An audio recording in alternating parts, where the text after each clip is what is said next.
Hello दोस्तों, आज हम बात करेंगे भारत नेपाल संबंधों के बारे में। दोस्तों, जैसा कि सब आप जानते हैं कि भारत नेपाल के संबंध कितने अच्छे हैं। सीमाओं के पार लोगों की मुक्त आवाजाही एक लंबी परंपरा रही है। जैसा कि हम जानते हैं, नेपाल का क्षेत्रफल की बात करें तो 147.181 वर्ग किलोमीटर है, यानी कि 1,47,181 वर्ग किलोमीटर है और 29 मिलियन की आबादी है।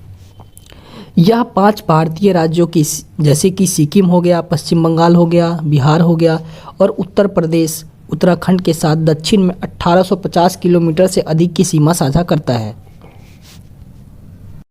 वही हम आगे बात करेंगे तो उत्तर में पीपुल्स रिपब्लिक ऑफ चाइना के तिब्बत स्वायत्त क्षेत्र के साथ है और 1950 की भारत नेपाल शांति और मित्रता संधि और भारत नेपाल के बीच मौजूद विशेष संबंधों का आधार है।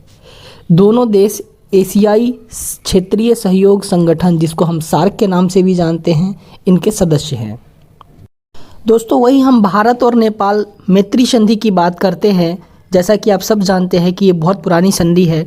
संधि के प्रावधानों के तहत नेपाल नागरिकों ने भारतीय नागरिकों के समान सुविधाओं और अवसरों का लाभ उठाते हुए भारत में अद्वितीय लाभ प्राप्त किया है।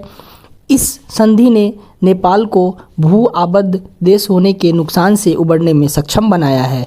समय के साथ नेपाल में कई शासनों के संधि में संशोधन का मुद्दा उठाया है और जब जब अलग अलग राजनेता या उनके जो नेता चेंज हुए हैं, तब तब हमारे मैत्री संधि में अलग अलग प्रावधान आए हैं।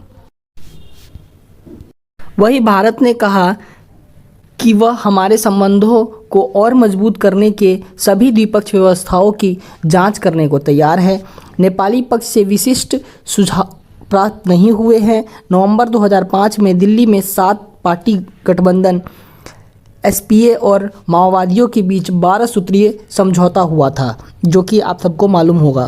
वही दोस्तों, आगे हम बात करते हैं भारत नेपाल व्यापार संबंध के बारे में। नेपाल को सहायता बजट के तहत 2009-10 के दौरान नेपाल को दी गई अनुदान सहायता 161 करोड़ थी।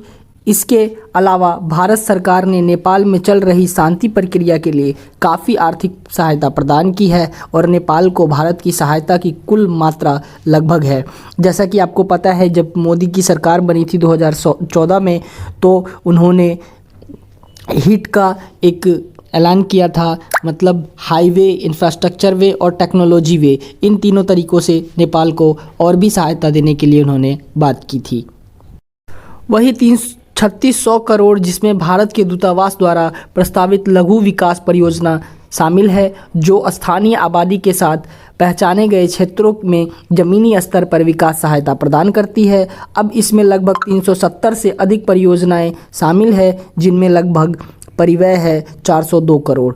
तो इतना सारा जो है ये भारत नेपाल को सहयोग कर रहा है। दोस्तों, भारत नेपाल का सबसे बड़ा व्यापार भागीदार विदेशी निवेश और पर्यटकों के आगमन का स्रोत बना हुआ है। 1996 में व्यापार संधि पर हस्ताक्षर के बाद से भारत और नेपाल के बीच द्विपक्षीय व्यापार में काफ़ी वृद्धि हुई है और 2009 में संशोधित व्यापार संधि पर हस्ताक्षर करने के बाद इसे और गति मिली है।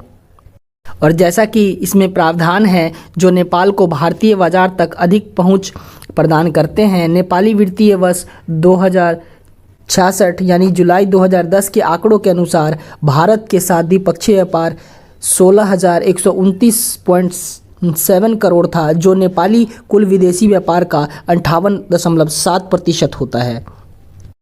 वही दोस्तों, हम आगे भारत और नेपाल के सैन्य संबंध की बात करते हैं। भारत ने उपकरण और प्रशिक्षण के प्रावधान के माध्यम से नेपाल सेना यानी कि एनए को उसके आधुनिकीकरण में मदद करने में अग्रणी भूमिका निभाई थी। विभिन्न भारतीय सेना प्रशिक्षण संस्थानों में एनए कर्मियों के प्रशिक्षण के लिए हर साल 180 से अधिक प्रशिक्षण स्लॉट प्रदान किए जाते हैं। और आपको पता है कि हमारे भारत और नेपाल के बीच में जो है वो सैन्य अभ्यास भी किया जाता है, जो कि हमारे पड़ोसी होने का एक अच्छा सा मतलब है, कर्तव्य है।